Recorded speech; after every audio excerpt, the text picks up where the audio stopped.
Good news, everyone. I've got a new package in the mail.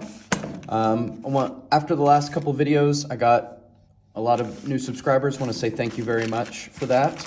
I really appreciate it. It feels nice to see those, getting those emails coming in and that sort of thing.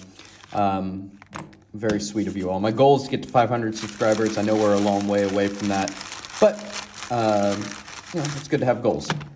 So, also those subscribers, please comment, let me know what you want to see, what you like in the videos, that sort of thing. I got one comment that I want to talk about a little bit on my pack opening video. The guy talked about how me talking about the monetary value of the cards when opening the pack was the reason why the game is the way it is now and why there's a shift to online. I think he makes a fair point, that's fine, but I just want to kind of add some context to that opinion in that, first of all, I think the shift to online is inevitable. It's just the world we live in today, and it's very convenient. And that brings the context of what I'm talking about in that, at this stage in my life, whenever I've got kids and a job, I've got a full-time job. Magic is not my full-time job. And then I've got a young child. It just kind of feels wrong to sit at the LGS all day while my son is at home without me. So I just cannot devote the same kind of time to playing cardboard Magic the way I could.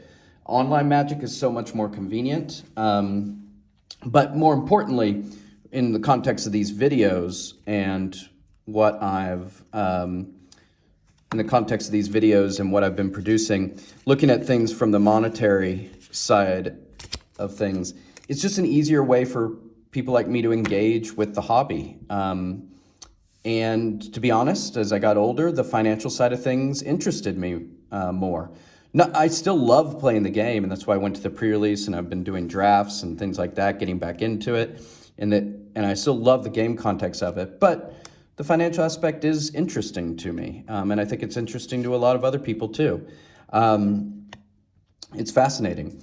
And then also, I want to point out, at least from my experience, when I was playing, I started playing in 1998, and back when I was playing, there were people just as obsessed with the financial side of things as there are today. I think with YouTube and social media, we see a lot more of it, but I remember every weekend going to a PTQ or a Grand Prix or a pre-release, and there would always be plenty of people there who did not enter the tournament, and they were only there to wheel and deal all day. They had their trade binders, they had a stack of cash, and they were just looking for deals from people, going back and forth. So, we shouldn't forget that there's always been a financial aspect to this, a monetary aspect to this, as he put it.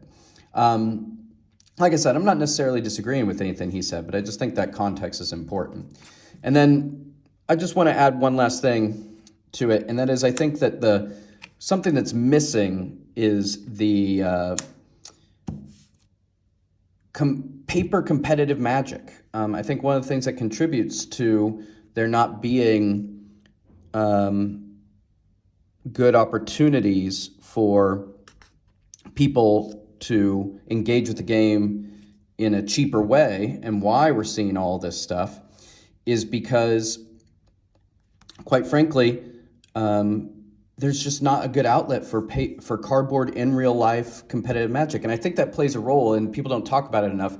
If there's not, the PTQ system, the GPs, if there's not a way for the average player to feel like they can become a pro one day if they go to keep going and grinding at weekend tournaments, then the only outlet they have for that their yearning for competition is not going to go away. So the only outlet they now have is at their EDH nights on Saturday.